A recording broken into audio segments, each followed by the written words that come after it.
Hello you guys, welcome back to my channel, and if you're new then welcome. I'm Jess Cannell and I don't normally do videos in my car, but I would love to share a story with you, and I'd also love to earn your subscription. So today I'm sitting and I'm waiting for one of my kids, so I thought I would go ahead and do what we talked about yesterday, which is I'm going to share my 9/11 story, my September 11th story.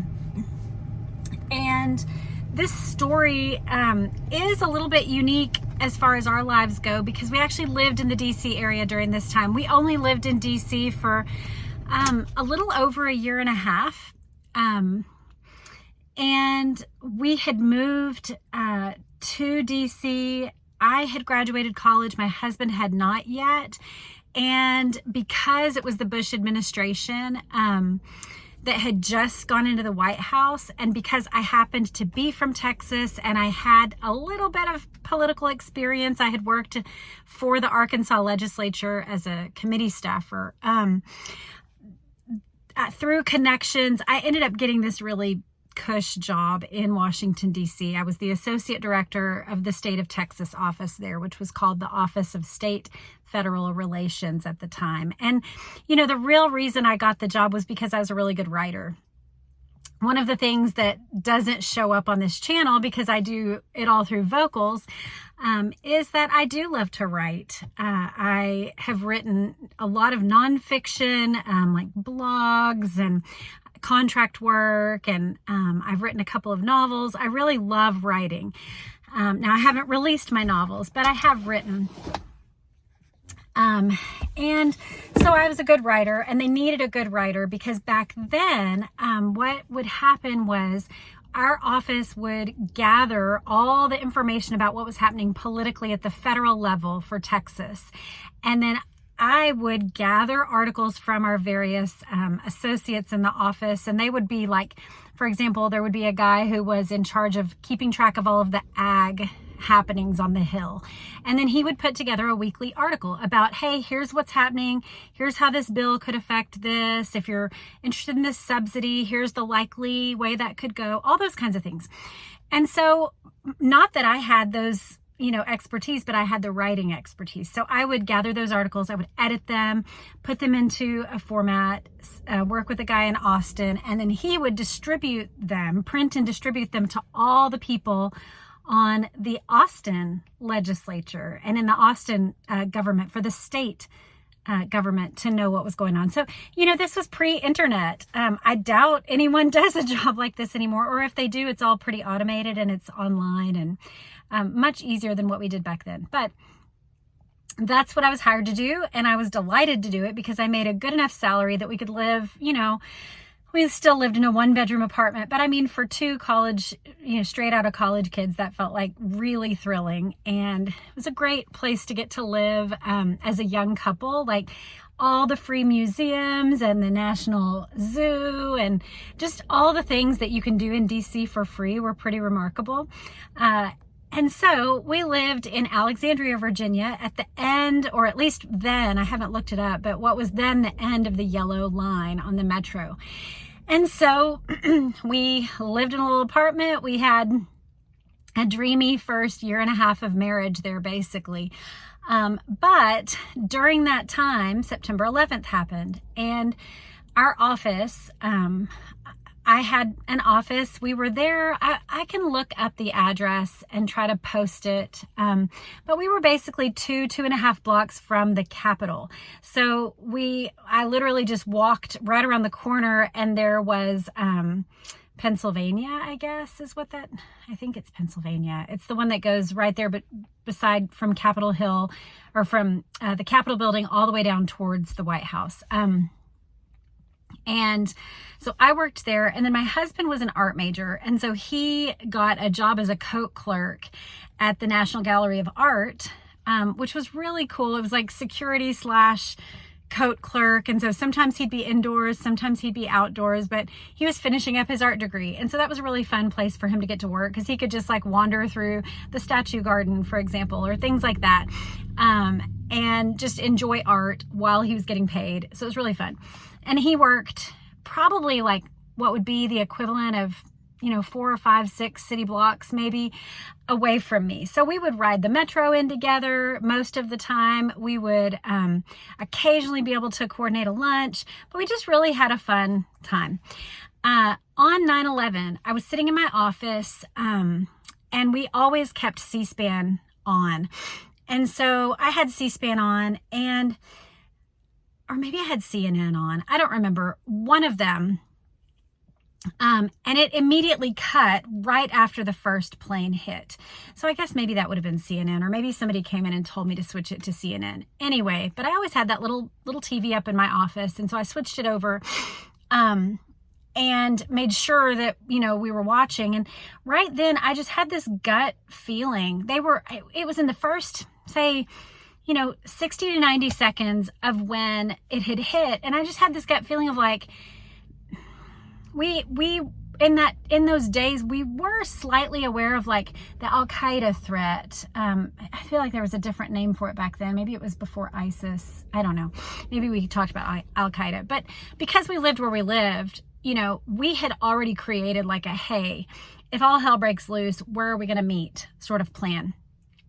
And Doug happened to be, I think, in the coat room that day. And so I ended up calling him really fast and just said, hey, something weird just happened. A plane just hit a building in New York City.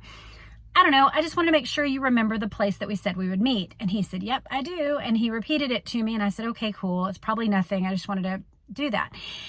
He hangs up. And I mean, not 2 minutes later after we had that call, the second plane hit. And I tried to call him back right away, and all the phones were jammed. So I was so thankful I had made that call. But then, we all start, because like I said, we're 2 blocks from the Capitol. So we all start kind of like, what are we going to do? And remind you, at this point, nothing had hit the Pentagon. But at this point, I think the whole country starts this like slow awareness of like, this is intentional. What other planes are in the air? What are we going to do? And I'm sure some of that was like from news chatter as well. It's not like all of this was from my own brain. It's just, we're all kind of in real time taking in information, trying to figure out what's going on. And so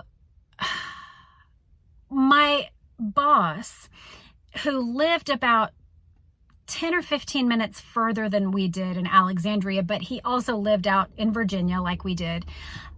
He comes into the office and he says, hey, one of our coworkers has already claimed 1 seat, but I wanted to let you know, since you guys rode the metro in today, if you want to claim the back 2 seats, you and Doug can have them. And so I said, yes, absolutely, we'll go. We're going to meet up over here. We already know where we're going to meet. That'd be great. So we go and we get into his vehicle. And I'm just hoping that Doug stays where we said we're going to meet, because I knew like, hey, we're going down to the basement garage and we're going to have to come out and all of that. Well, when we emerged from the basement garage, it was like a movie. Cars were jammed in every which way. There's honking. There's people running. People are like frantic. And I just realized like it's stop and go traffic. There is no way that we are going to make it over like the 3 or 4 blocks in that direction to get Doug when we need to go that direction. And like we were having trouble even getting out of the little jog between the parking garage and the actual street there. And so I just start thinking like, what am I going to do? Am I going to like walk over that way? And then hopefully the 2 of us come back together and we get into Ed's car. What's going to happen? And so all of a sudden, my friend in the car stands up on the side of the car and he says, I see Doug. Doug had this bright yellow LL Bean backpack back then. It was very distinguishable. And he said, I see his yellow backpack. And he gets up on the side of the car and starts waving. And so Doug and I were together from, he comes over but he's just weaving through traffic too, because we can't hardly go anywhere. And so the pace was just like that. It was a slow pace. It was movie-like, cars jamming into all directions. There's no paying attention to traffic laws. And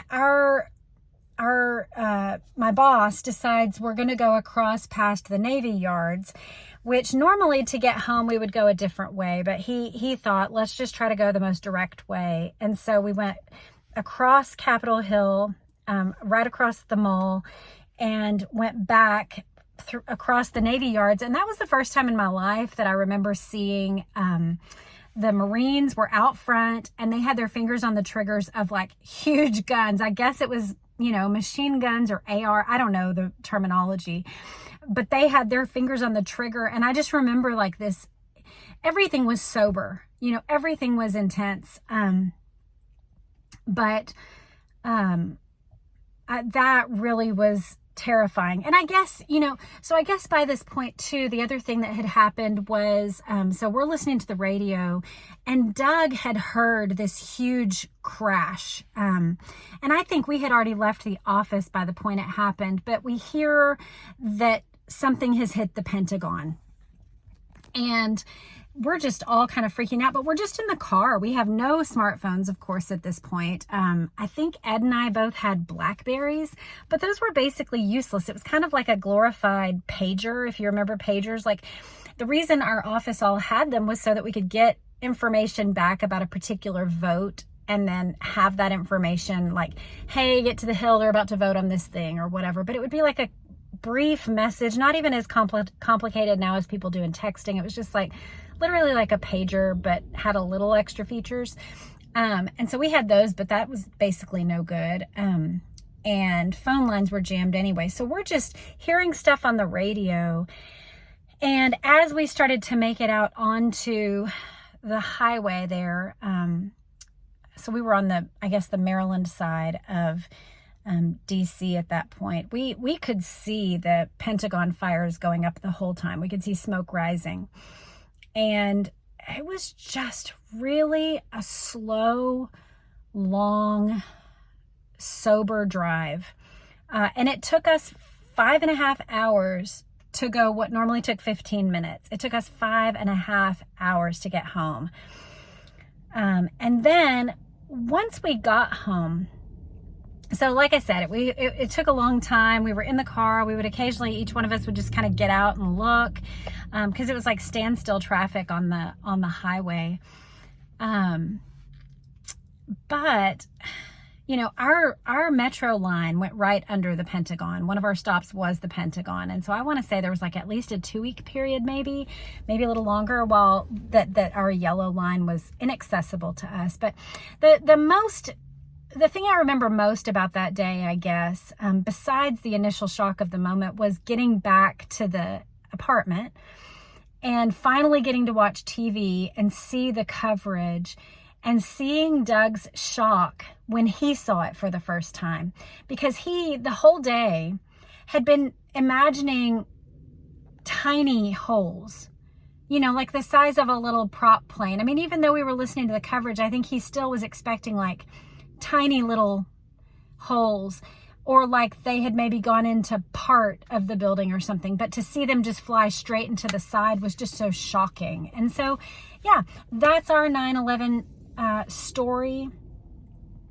We sat down that night, each of us, and we wrote out our thoughts in a journal that we still have, so that we could share those later. And I'll probably pull those out and share them with our children. But that's our story. That's where we were. That's what we were doing. And, I still think back to that time, and I think about it a lot in relation to the JFK topic, actually, because I feel like that is that's the only experience I've had in my lifetime.